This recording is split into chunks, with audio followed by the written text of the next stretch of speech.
Good afternoon, everybody. If it's afternoon for you, it is for me. Just a little after lunch. I'm feeling pretty good. I got Gracie again. It is day 3. If you missed the first 2 parts, I will link them in the description. But I'm going to take Gracie out into the trails again, try the bridge again, take a good walk again, and hopefully nobody yells at us for going out into the forest like this little critter. She's so cute. So, yeah, this is a third part of maybe just 3, maybe 4. We'll see how today goes. I think today's...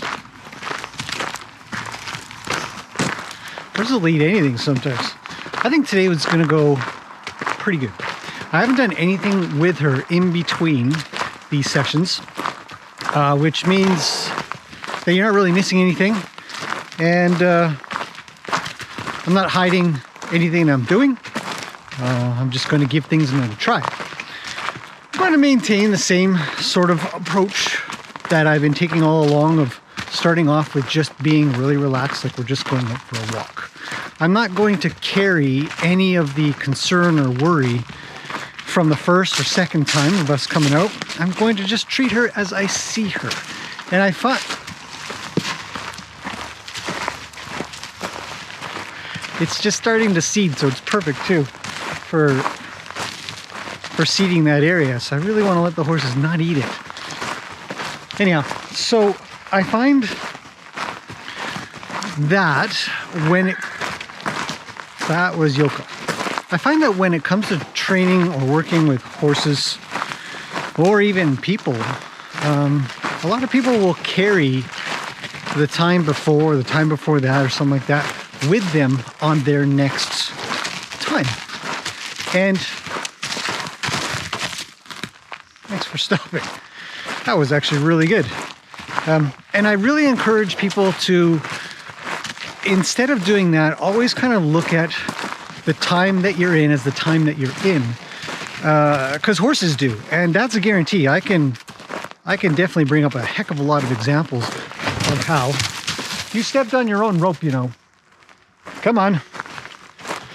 Of how, that's why I hold this really loose. I've actually had a couple of comments of telling me how I should hold my rope. I'm okay. Please don't worry about how I hold my rope. It's fine. And so when we go off to go do things, whatever it is, whether it's going for this walk or going over a bridge or taking a ride or something like that, it's really, really important to just address the day as the day that it is. If she appears to be pretty calm, putting on the halter, she was totally fine. She didn't really give me any problems or any worries or thoughts. You're on the wrong side.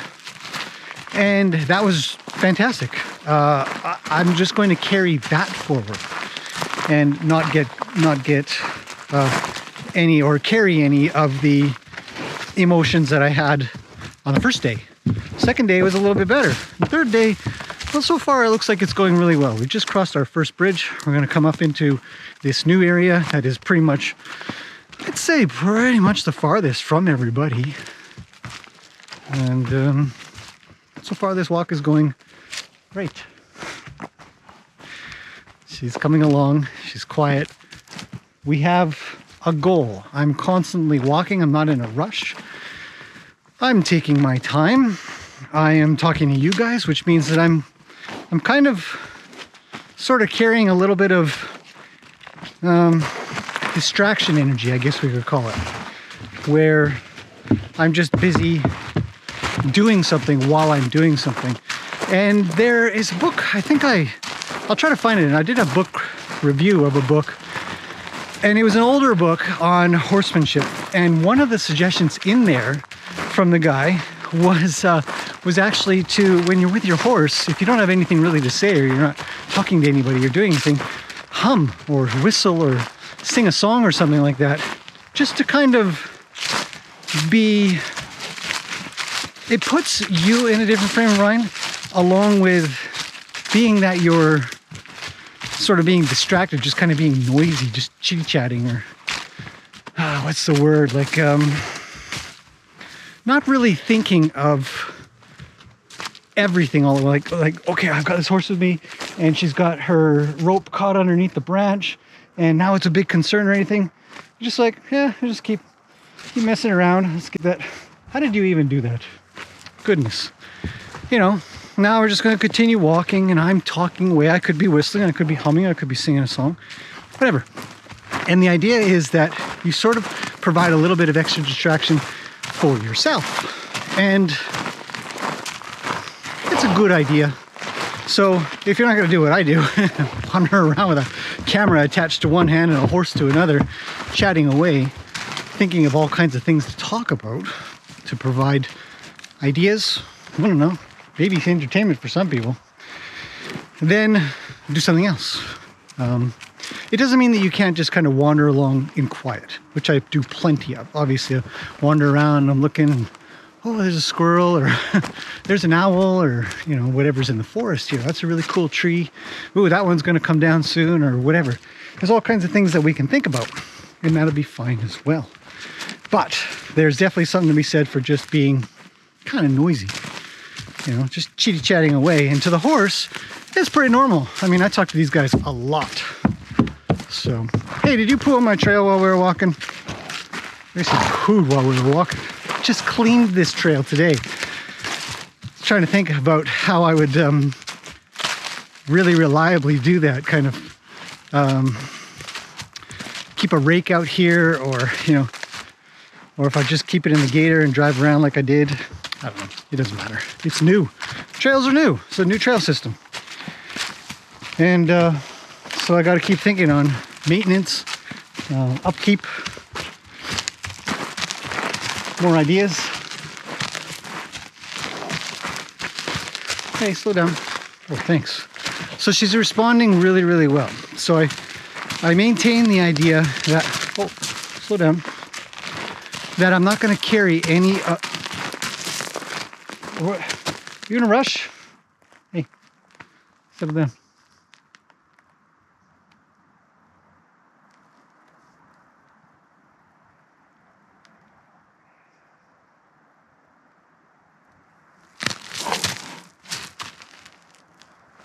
She's wondering why we stopped.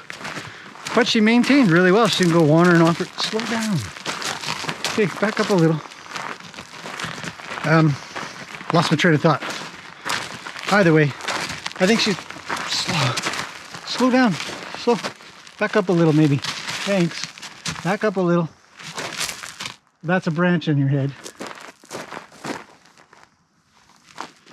At least I can touch her. So, yeah, I think she's doing well. I think this is going to be very successful. And I feel a heck of a lot better than I did in the first one. But again, it comes down to that X factor. You never know what you're going to sort of encounter while out on your trails or doing your activity or something like that. You could be in an arena and, you know, somebody shows up next door and does some construction or something, or some other horse, or you're on the wrong side. Some other horse sort of freaks out, and then now your horse is freaking out and you're like, well, how do I deal with this? And those are the times that are going to be good practice. This isn't good practice. This is boring. A little bit. I'm pooping again.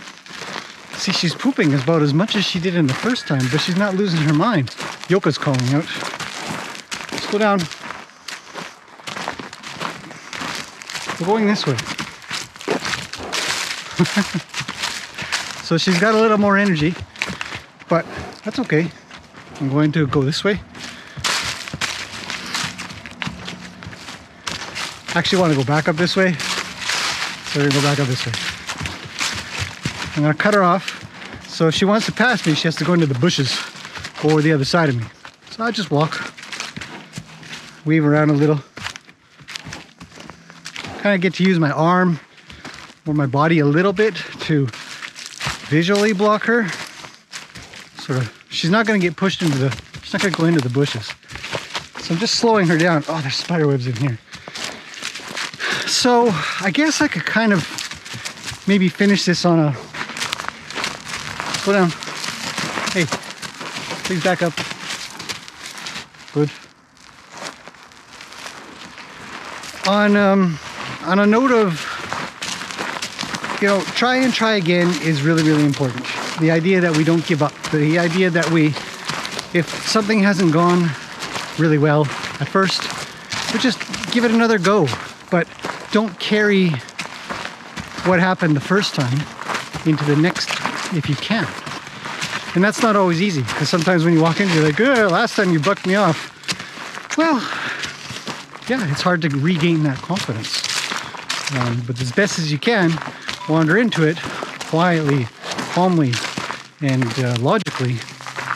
Generally, it'll go well, I think. I have found it's going well. The opposite being that if I carry that and I'm really concerned, I'm like, oh, I'm like this, and she's like, whoa, what's wrong with you all of a sudden? Yeah.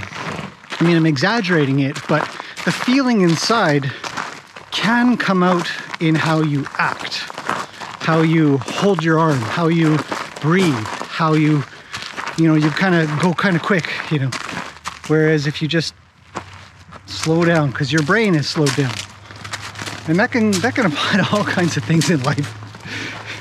Find myself slowing down an awful lot, you know, and that's a good thing.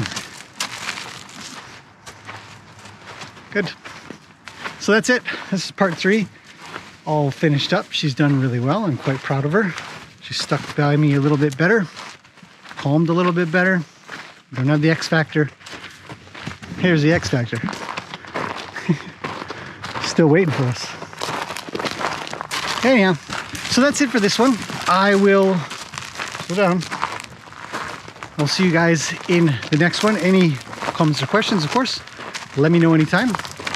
And I hope you guys have a great day. Because we did. Good job, Gracie.